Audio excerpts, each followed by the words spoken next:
Hi friends, welcome to my channel. Lakshmi మిత్రతో మనకి వచ్చిన ఈ కష్టం దాటుకోవడానికి మనం చాలా కష్టపడ్డాం అని అంటుండగా, మిత్ర నాకన్నా ఎక్కువగా నువ్వే కష్టపడ్డావు అని అంటూ ఉండగా, లక్ష్మి నేనెంత కష్టపడ్డా కూడా నా సపోర్ట్, నా ధైర్యం అన్నీ మీ వల్లే, మీరు లేకుంటే నేను ఏ కష్టాన్ని కూడా దాటలేను అని ఎమోషనల్గా మాట్లాడుతూ ఉంటుంది. ఇక పక్కనున్న పిల్లలు, మీరిద్దరైనా కష్టపడింది, మిమ్మల్ని కలపడానికి మేమెంత కష్టపడ్డామో తెలీదా మీకు అని అనగానే, మిత్ర లక్ష్మి ఇద్దరు వాళ్ళ వైపు చూస్తూ నవ్వుతూ అవును చాలా కష్టపడ్డారు అని అంటూ నవ్వేస్తారు. ఇక మిత్ర లక్కీ జున్ను మధ్యలోకి వచ్చి ప్రేమగా వాళ్ళతో మాట్లాడుతూ బుగ్గ మీద ముద్దులు పెట్టమని ముద్దు చేస్తూ మనందరం ఒక హ్యాపీ ఫ్యామిలీ అని అంటూ ఉంటాడు. అది చూసిన లక్ష్మి, మనం ఇలాగే హ్యాపీ ఫ్యామిలీ లాగా ఉండాలంటే మనీష మా మధ్యలో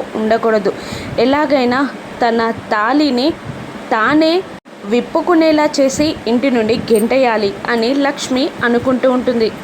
మనీష ఆలోచిస్తూ ఉండిపోతుంది. తన పరిస్థితి ఏంటా అని ఆలోచిస్తూ తన మెడలో ఉన్న తాళిని పట్టుకొని, ఇదొక్కటే మార్గం నేను మిత్రకి దగ్గరగా ఉండడానికి, కాబట్టి దీన్ని జాగ్రత్తగా కాపాడుకోవాలి, ఎలాగైనా లక్ష్మిని ఈ ఇంట్లో నుండి గెంటేయాలి అని మనీష మనసులో అనుకుంటూ ఉండగా, హడావుడిగా దేవయాని కిందికి దిగి వచ్చి స్టవ్ ఆన్ చేసి పాలు వేడి చేసి అక్కడే పక్కన పెట్టేసి ఒక ఆకు పసరుని అందులో కలుపుతూ ఉంటుంది. అది చూసిన మనీష దగ్గరికి వచ్చి, ఏం చేస్తున్నారండి, పాలలో ఏం కలుపుతున్నారు అని అనగానే, ఆకు పసరు అని అనేస్తుంది. ఎందుకు, ఎవరికిది అని అనగానే, దేవయాని నవ్వుతూ తాళి విప్పడానికి అని అనేస్తుంది. దాంతో మనీష షాక్ అవ్వగా, నీ తాళి కాదులే, జాను మెడలో ఉన్న తాళి వివేక్ విప్పడానికి అని అనేస్తుంది దేవయాని. అది ఇంపాసిబుల్ అని అనేస్తుంది మనీష.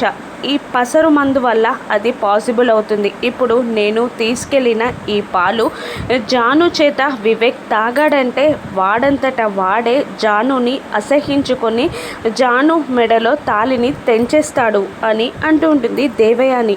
అవునా, నిజంగానా అని ఆశ్చర్యపోతూ, అయితే నాకు కూడా కావాలంటే అవి లక్ష్మి చేత మిత్రకి తాగిస్తే మిత్ర కూడా లక్ష్మికి దూరం అవుతాడు, ఇంట్లో నుండి గెంటేస్తాడు, తన తాళిని కూడా తెంచేస్తాడు అని అంటూ ఉంటుంది మనీష.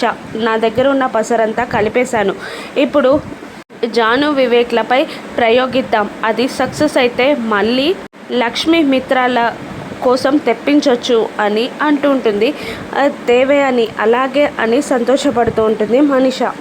ఆ పాల గ్లాస్ని తీసుకుని దేవయాని హడావుడిగా జాను బెడ్రూమ్లోకి వెళ్ళి, ఇదిగో అమ్మ పాలు, వివేక్కి అందించు అని అనగానే కాస్త అనుమానంగా చూస్తూ ఉంటుంది జాను.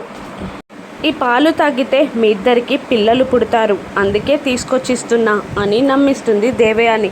మీకు ఇంత మంచి బుద్ధి ఎప్పుడొచ్చింది అని జాను అడగగానే, నీకు పిల్లలు పుట్టట్లేదన్న బాధే తప్ప నీ మీద నాకెందుకు కోపం ఉంటుంది, నేను చెప్పినట్టు వివేక్కి ఈ పాలు తాగించు, అప్పుడు మీ ఇద్దరికి పిల్లలు పుడతారు అని అనగానే, పాపం జాను దేవయాని మాటలని నమ్మిస్తుంది. ఇక దేవయాని అక్కడి నుండి వెళ్ళిపోతుంది. ఇక వివేక్ లోపలికి వస్తాడు. ఏంటి, మా అమ్మ వచ్చినట్టుంది అనగానే, ఈ పాలు తాగితే మన ఇద్దరికి పిల్లలు పుడతారట అని అంటూ ఉంటుంది జాను. అయితే మరెందుకు తొందర అంటూ జానుని ముద్దు పెట్టుకోబోతూ ఉండగా, ఫస్ట్ మీ అమ్మిచ్చిన పాలు తాగండి అని బలవంతం చేస్తూ ఉంటుంది జాను. ఇక కింద, ఏంటండి పాలు తాగాడా వివేక్ అని అడుగుతుండగా, ఇచ్చి పిల్లలు పుడతారని చెప్పి నమ్మించొచ్చాను, ఖచ్చితంగా రేపు పొద్దుటికల్లా జాను మెడలో తాళిని వివేక్ తెంచేస్తాడు అని సంబరంగా చెప్తూ ఉంటుంది దేవయాని. మరోవైపు, సరే తాగుతాను అంటూ ఆ పాల గ్లాస్ని అందుకొని వివేక్ తాగబోతూ ఉండగా, లక్ష్మి వచ్చి వివేక్ని ఆపేసి, వద్దు, నువ్వు ఆ పాలు తాగకు అని అనేస్తుంది. ఎందుకు అని అడగగానే, ఈ పాలు తాగితే మీరిద్దరూ విడిపోతారు, దేవయాని అత్తయ్య మనీషాకి చెప్పగా విని వచ్చాను అని లక్ష్మి చెప్పగానే, మీ అమ్మ గురించి తెలిసి కూడా గుడ్డిగా నమ్మడం నాది తప్పు ఇప్పుడే చెప్తా ఆవిడ పని అని అంటూ పాల గ్లాస్ని పట్టుకొని వెళ్ళబోతుండగా లక్ష్మి జానుని ఆపి, వద్దు, ఈ పాలు వేరొకరి మధ్యలో లొల్లి పెట్టేలా చెయ్యొచ్చు. మనీషా చేత దేవయాని ఆంటీకి ఈ పాలిప్పిస్తే వాళ్ళిద్దరూ విడిపోతారు అని లక్ష్మి అనగానే కుట్రలు కూడా ఆగిపోతాయి వదినా అని వివేక్ అంటూ ఉంటాడు. అవును, మనం అదే ప్లాన్ సక్సెస్ చేయాలి అని అంటూ వాళ్ళు మాట్లాడుకుంటూ ఉంటారు. ఇక మరోవైపు దేవయాని మనీషా రూమ్లో వివేక్ రియాక్షన్ కోసం ఎదురు చూస్తూ ఉంటారు. అప్పుడే వివేక్ తన వెనకాల పాల గ్లాస్ని పట్టుకొని రూమ్లోకి వస్తారు. వివేక్ రాగానే పాలు తాగావారా అని ఇద్దరు ఒకేసారి అడగ్గా, ఏంటి పాలు పాలు, ఇక్కడ మీరిద్దరు అక్కడ జాను, ఇదే గొడవ పెడుతుందేంటి అని అంటూ కాస్త చికాకు పడుతూ ఉంటాడు వివేక్. సాగదీస్తే గుట్టు బయటపడిపోతుందేమో అనుకున్న దేవయాని, ఇప్పుడు ఎందుకు వచ్చావురా అని అడిగేస్తుంది. నువ్వు పాము కాటుకు సంబంధించిన మందులు వేసుకోవట్లేదంట, చేదుగా ఉన్నాయి, ఒగరుగా ఉన్నాయని ఏదేదో అంటున్నావట, అందుకని నీకు టాబ్లెట్స్ ఇవ్వడానికి వచ్చాను అని అంటూ ఉంటాడు వివేక్. నాకొద్దు అని అంటూ దేవయాని మారం చేస్తుండగా మనీషా లేదంటే వేసుకోవాలి కదా అని అంటూ ఉంటుంది. ఇక దాంతో వివేక్, నువ్వు మందులు చేదుగా ఉంటాయంటావనే, ఇదిగో చూడు బాదం పాలు ట్యాబ్లెట్స్ తీసుకొచ్చాను, ఈ బాదం పాలతో ట్యాబ్లెట్స్ వేసుకో అంటూ మనీషాకి అందించి నువ్వే వేయి అని అంటూ అక్కడి నుండి వెళ్ళిపోతారు. ఇక బయట నుండి లక్ష్మీ, జాను, వివేక్ రూమ్లో జరిగేది చూస్తూ ఉంటారు. ఇక మనీషా తన చేతుల మీదుగా ఆ పాలు ట్యాబ్లెట్స్ అందిస్తుంది. అక్క, మంచి పని చేసావక్క, ఆ పాలలో బాదం కలిపి చాలా మంచి పని చేసావు, ఇప్పుడు వాళ్ళకి ఏం డౌట్ రాలేదు అని అంటూ ఉంటుంది లక్ష్మిని జాను. ఇక మనీషా చేతుల మీదుగా ట్యాబ్లెట్ వేసుకొని పాలు తాగిన దేవయానికి ఆ పసరు రియాక్షన్ స్టార్ట్ అవుతుంది. ఇక కోపంగా చూస్తూ ఉంటుంది మనీషాని. ఇక తిట్ల పురాణం స్టార్ట్ చేస్తుంది. అసలు నువ్వు మనీషావా అని స్టార్ట్ చేసి తిట్టడంతో మనీషా షాక్ అవుతుంది. ఏంటండి ఏం మాట్లాడుతున్నారు అనగానే, ఎన్ని కాపురాలు కులుస్తావు, ఎన్ని చెడ్డ పనులు చేశావు అని అంటూ ఉండగా, నేనేం చేశానండి అని అనగానే లాగి పెట్టి కొడుతుంది దేవయాని మనీషాని.